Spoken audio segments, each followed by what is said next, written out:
casting a love spell on a lesbian dominatrix. What would go wrong? My true experience on working with Sitri. It is said that the most common request for root working is love and money. I couldn't agree more. I usually cast spell for money, but I also conjure spirits for some special needs. Sometimes I ask spirits to change the outcome for an impossible situation. That way, it would be easy to tell if a spirit had left their fingerprint. Here is my love spell story with the goetiac spirit Sitri. There is a group of local artists I like to hang out with from time to time. We knew each other since college.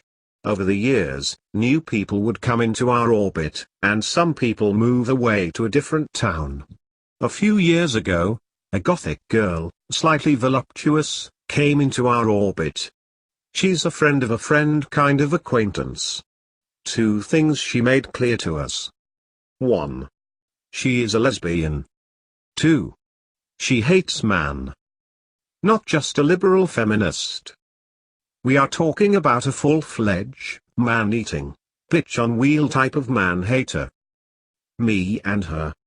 We don't get along. She being a man-hater, me being a man. Later we found out she had become a professional dominatrix. The type with whips and chain, and ran a dungeon to tie up rich man for a spanking type of dominatrix. She faded away from our social circle. A few years passed, and we haven't heard from her.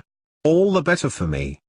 Turns out she's became a traveling dominatrix. She would visit a different city every month, whip up some business. Ahem, excuse the pun, then visit a different city. She made a lot of money in that time period, and she wanted everybody to know. Apparently men would pay $500 an hour to be tied up and verbally abused. Now she's driving a Mercedes sports car, carrying Gucci handbags and flashing cash. Absolutely unbearable. Think of someone you can't stand. Now imagine that person just won the lottery. It is different this time around, because I have been learning black magic. Nobody knew I have picked up this new hobby, and I would like to keep it this way. I don't want to use magic to cause harm. She is not unattractive, not physically my type, a little on the heavy side, chain smoker, and a little rough on the edge. But she wears a good amount of makeup, and she always smelled very nice. I don't know what's in her perfume, but I always get a rise whenever I get a whiff of her hair. Can you think of a better person to cast a love spell on? She's a lesbian, she's a dominatrix, she hates me. If the spirits can make this work, then spirits can make anything work.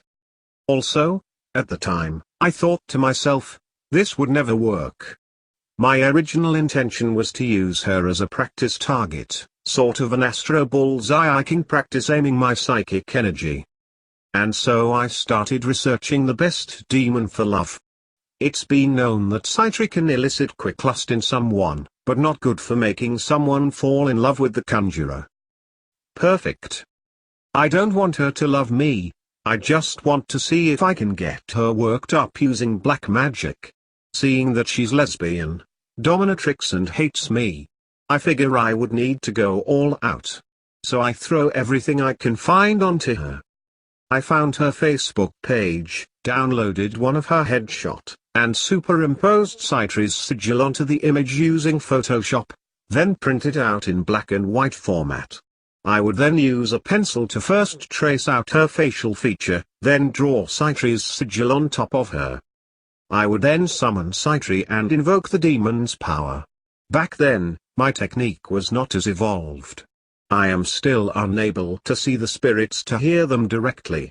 I didn't have any offerings, just candles and incense. An experienced black magician once advised me on this spirit: when you invoke Sitri, you will get a fainting sensation as that spirit goes through you. Some magician even say one will get an ice-chilling sensation when Sitri enters your space. I felt none of it.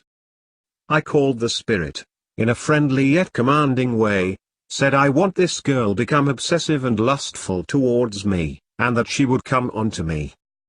Just like many ritual I performed, and after I felt nothing different.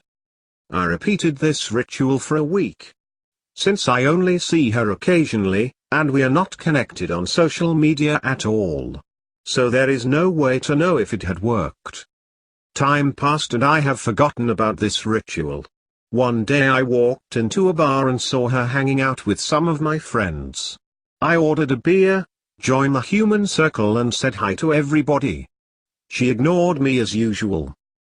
I must look a little strange that night, because I kept stealing a glance at her direction, trying to pick up any sign that would indicate the love spell worked. Did she glance my way at all? Did she feel or act in any way different? Did the spell work? Nothing. No sign. The love spell failed. I suck. I should quit magic right now. Near the end of the night, she went to the bathroom with a group of girls. Nothing unusual there. When she came back to join the human circle, I noticed a smudge of lipstick on the side of her lips. She is usually immaculate with her looks. It is as if her finger slipped and her lipstick ran just over the edge on her upper lips. Not noticeable to naked eye, but I was glancing at her direction all night long, so it was noticeable to me. Where have I seen this before? Then, as if a light bulb light up on my head, I remember while tracing her face with a pencil when I cast the love spell. My pencil slightly ran out of line and smudged her lips. The pencil smudge happened at the exact same place as she smudged her lipstick a minute ago. A slight imperfection that materialized from the astral plane to the physical world. It gets stranger. It's the end of the night. Everybody are a little tipsy, and by tipsy, I mean piss drunk. She was showing off her dominatrix skills. Being the last remaining man in the circle, she came over, and grabbed both of my wrists, and pretended she was tying me up. As she got close to me, I caught a whiff of her perfume. It was a bit strong, so I unconsciously let out a cough. You won't believe what happened next. She reached into her purse, pulled out a bottle of her perfume, and sprayed it on my neck. She then laughed really loud and said I smelled like a girl. Before she left, she reached down and grabbed my thigh, gave it a strong squeeze, and laughed again. So there. Success. The love spell worked. The end. Not so fast. When I was younger, my parents always yelled at me for not knowing when to stop. And this case is no exception. I wasn't sure if it was the love spell, or if she was just being funny, or if she was just exerting her dominance in the group.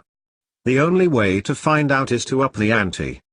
So I found that old picture I used to cast the love spell, the one I traced pencil over her facial features with Sitri's sigil on top. This time around, I rubbed some perfumed oil all over it.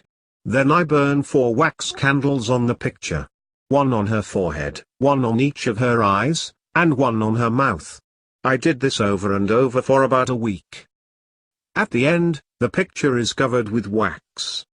I also astro-traveled to her at night. Or what I believe was astro-traveling.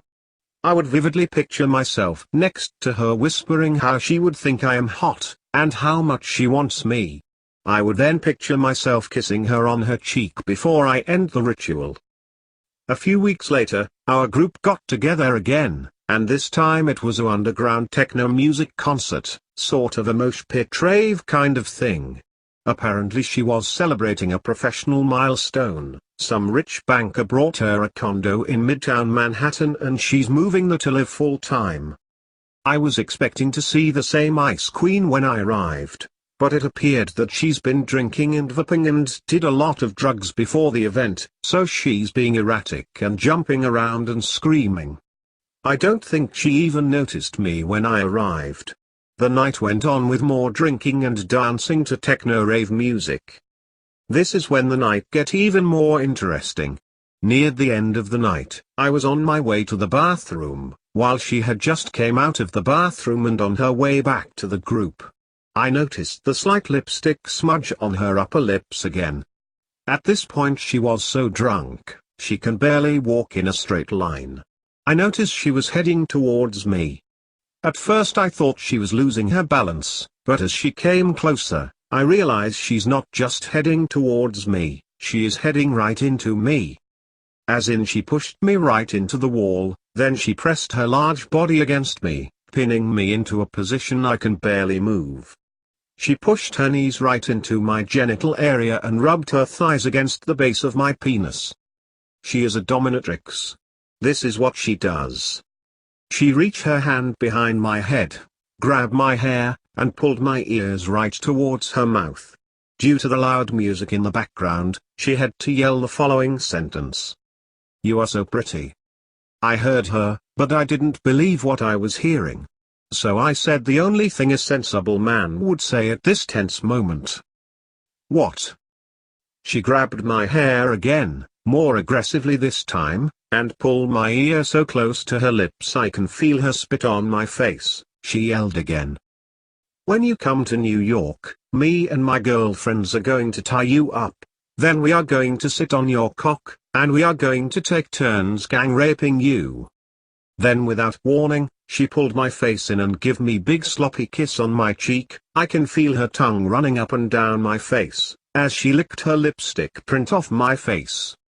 And all of a sudden she let go of me and laughed really loud, turned around and staggered back to the group. It took me a minute to compose myself.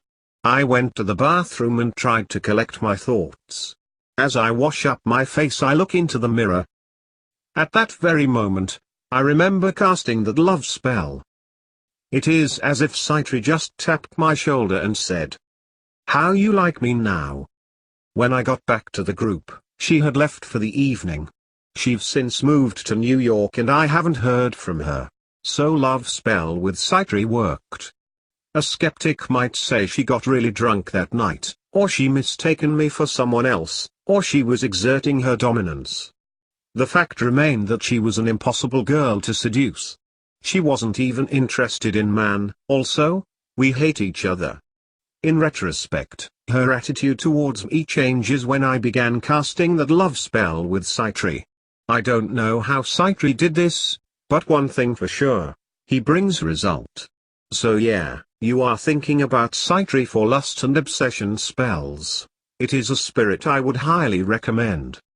Before I sign out on the story, last night I got a text message from her.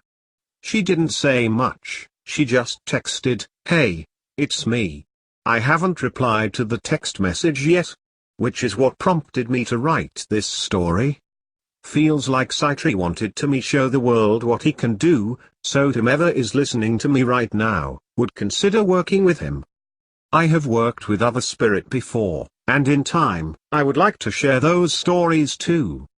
Looking online, I haven't found a lot of people who have specifically worked with Sitri. There are a lot of talks about him, but very few true story I can count on to reference. Do you have an experience with this entity? Share your experience on the comments below. One last thing, if you are a YouTuber or have another blog, and you enjoyed this story, which is 100% true, please share it on your channel. Sitri would appreciate the attention. Good things happens to people who gain the favor of this powerful spirit.